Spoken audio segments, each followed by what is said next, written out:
my name is Emily. Welcome back to my channel, Emily A to Z. Today is my January wrap-up where I'm going to go over all 15 books that I read plus the one DNF that I had. The way I'm going to structure my wrap-up is that if they were in a video, I'm just going to remind you of what my rating was. If they were not in a video, like the ones down here, and I have talked about them before, I will tell you what it was about plus my rating, and then we'll talk about my DNFs at the very end kind of thing, plus some other little fun facts and figures that I have. Starting off with the TBR-a-thon. I did read 3 books for the TBR-a-thon, and book number 1, we had The Ghost Variations by Kevin Brockmeyer. I gave this a 3. Followed by Take My Hand by Dolan Perkins Valdez. I ended up giving this a 5-star. It was my first 5-star of the year. And the last one in that video was actually an audiobook, and I could only get it as an audiobook, and that was Infestation by Heidi Lang and Katie Barkowski. It's actually book 2 in a middle grade fantasy horror quartet.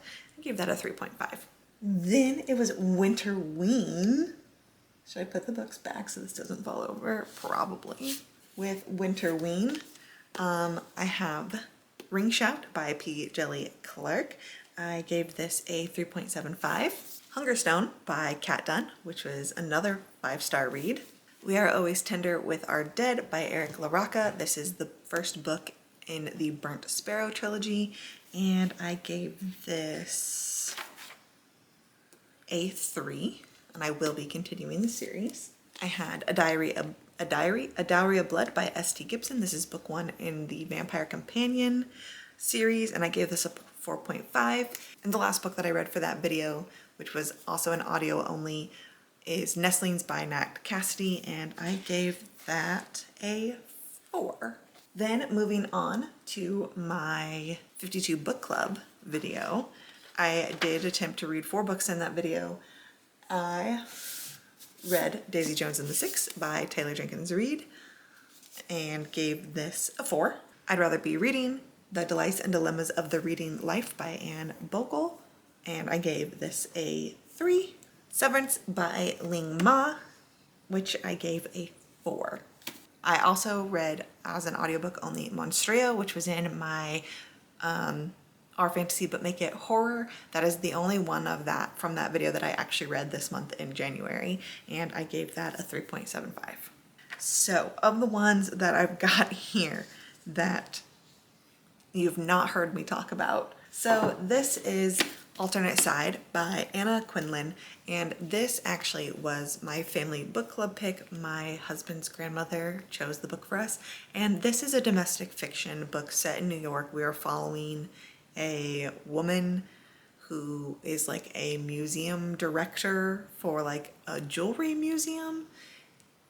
She lives in this like cul-de-sac neighborhood in a borough of New York where it's a bunch of privileged white people, and it's just kind of this day-to-day examination of their lives. And then there's this incident, there's an inciting incident that happens that just shakes them to their core. It completely rattles the foundations of this neighborhood. I gave this a 1. I hated this book. I could not stand it. The inciting event that is mentioned in the like summary here took 100 pages to get to of a less than 300 page book, and it took over 100 pages to get to the inciting event. It was really annoying. I did not care for the writing of this. It's very stream of consciousness, and sometimes that's a good thing, but not in this case. It is all over the place. You don't know if we're in the present, in the past. Sometimes we're both at the same time. I just really hated how this was narratively structured. It made it a very difficult read. It made it very convoluted. And at the end of the day, it's just a bunch of white privileged people complaining about being privileged. And I can't stand that. So yeah, she's just an unhappy white woman stuck in an unhappy marriage. And then she's questioning, am I racist or am I not racist? And is my privilege a bad thing? And I'm like, if you have to question what you're doing, not a good sign, is it? So yeah, I don't recommend this. These next 2 books I read for Kayla's Buzzword Challenge this year. I have The Resurrectionist by A. Ray Dunlap. I chose this for the Buzz cover because it is to have some sort of internal organ on the cover, and that is a skeletal system. And this is set in the historical, like 1800s of Scotland during the height of Burke and Hare. So we are following a young man who goes to Scotland to become a physician and then learns about what it is to be a surgeon. And during this time, that was frowned upon. They operated on cadavers, and of course, in order to get cadavers, grave robbing was going on. So our young man is there to become a physician and then wants to become a surgeon. He's very, very passionate about it, but then realizes he's gonna have to get his hands dirty if he's going to want to stay the course of being in the medical field at this time, which does put him in danger. It is a fun way of taking the real life Burke and Hare, the famous murderous duo. I would suggest looking them up. If you're interested in like true crime and you don't know what I'm talking about, there was this infamous duo of body snatchers who ended up murdering people in order to provide fresh cadavers to like medical schools during the 1800s. So there are some like historical retelling kind of things. I loved this. I loved it so much. This was a 2025 release. I gave this 5 stars. I had a fantastic time listening to the audiobook of this. I love our main character. James is so naive. He comes from wealth and privilege and is kind of hit in the face with the realities of life when he learns that, you know, his family situation, the financial situation is not as good, as they are not as well off as he thought they were because of his dad. And so he has to make these decisions, and then he's faced to confront that he has lived like a very privileged upbringing. And just at every turn, he's just so naive. And I know that's not for everyone, but it really worked for me in this case. I loved that he was just so innocent, and then something would happen and he'd be like, oh yeah, I've never really thought about that before, but that makes a lot of sense. And he wasn't stuck up about it. He was able to examine his privilege in this like real world setting and was like, ooh yeah, I should probably reevaluate myself. I really had a great time with this. I was like giggling. At one point I audibly gasped. I really, really loved this book. This was so much fun to read. And then for the buzzword challenge, which was either before or after in the title, I chose After Alice Fell by Kim Taylor Blakemore. This is also a historical mystery. This is set in the late 1800s in New Hampshire in the United States. It's just following this sister and brother duo. Marion is our main character. She has just returned home from New Hampshire after helping with the Civil War. She was a nurse during the Civil War, and she has been told that her darling sister, her younger sister Alice, has died whilst under the care of an asylum in New Hampshire during this time, which was of course notorious for not taking care of patients and just being horrible places. Alice died under like not so good circumstances, and so it sets Marion on this path of like, was it an accident? Did she do this intentionally? Was she murdered? There are questions surrounding her sister's death that don't add up. Things just don't quite make sense. And so Marion is determined to figure it out. It does delve into the topics of like mental instability and psychosis and asylums, the treatment of women during this time. And it was okay. I ended up giving this 2 stars. I say it was okay, but like I didn't necessarily like this book actually. It became very slow. It felt like we were being hand-fed the answers, and I don't like that in my mysteries. I want to have some sense of satisfaction that I've also like kind of figured it out. And unfortunately, it was very obvious from the beginning like who the like bad guy was, like who the person was, and why kind of thing. It was at times very like stereotypes of like our bad person of like, yeah. And I don't like that. I want it to be a little bit more subtle. Give me something to like think about and like piece together on my own. And this just really didn't do that. So 2 stars.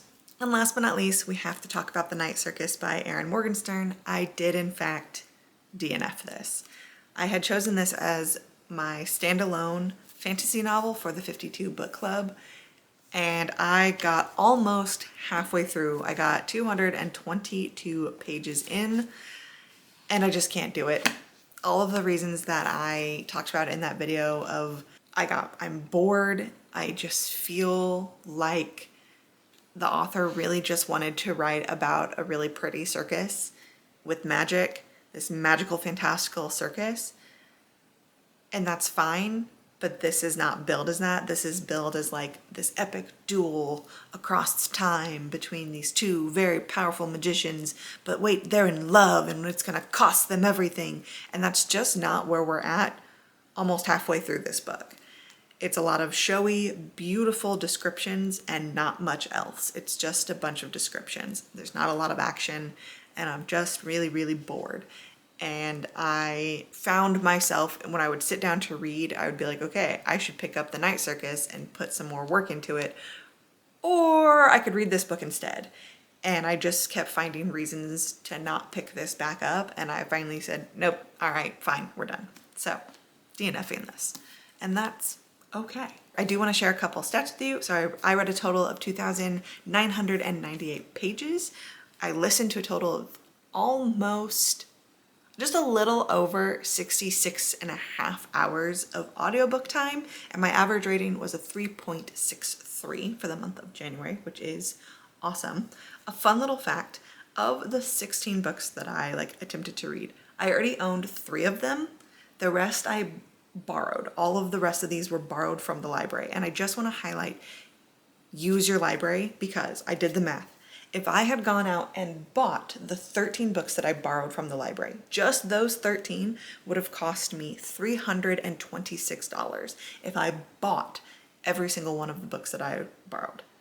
Because I didn't, I saved that much money from using my library. And please use your library.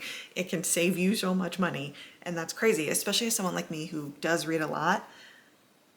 That's money. My favorite book.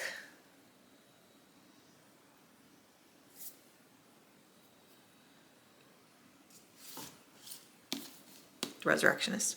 The Resurrectionist is my favorite book, quickly followed by Hungerstone. These 2 are my top 2 books. So we have 2 historical, a historical thriller, historical horror. These were my favorite books of the month. This, I think, is the most quotable. I have so many photos in my phone of pages that I really, really liked, so I took a lot of pictures of. I also think this had one of the best twists this month. There was a thing that happened that I was not predicting at all, and it definitely got me, and I was like, ooh, I liked that was thrown in there. So to me, this had the best twist. I think this is also my favorite cover. Not that you asked, but I think this is my favorite cover. And yeah. All in all, that was January. I've never really done a wrap up all in one setting, so this was kind of weird for me, but that's what I read in January, and I can't wait to see you again at the end of February for this exact same concept. I had this idea of playing a fun little game with the books that I've read, and I think I might do that next time. I might do that next time. Not this time. Next time. All right. Thank you so much for watching. I will see you all very, very soon. In the meantime, be easy with your hearts.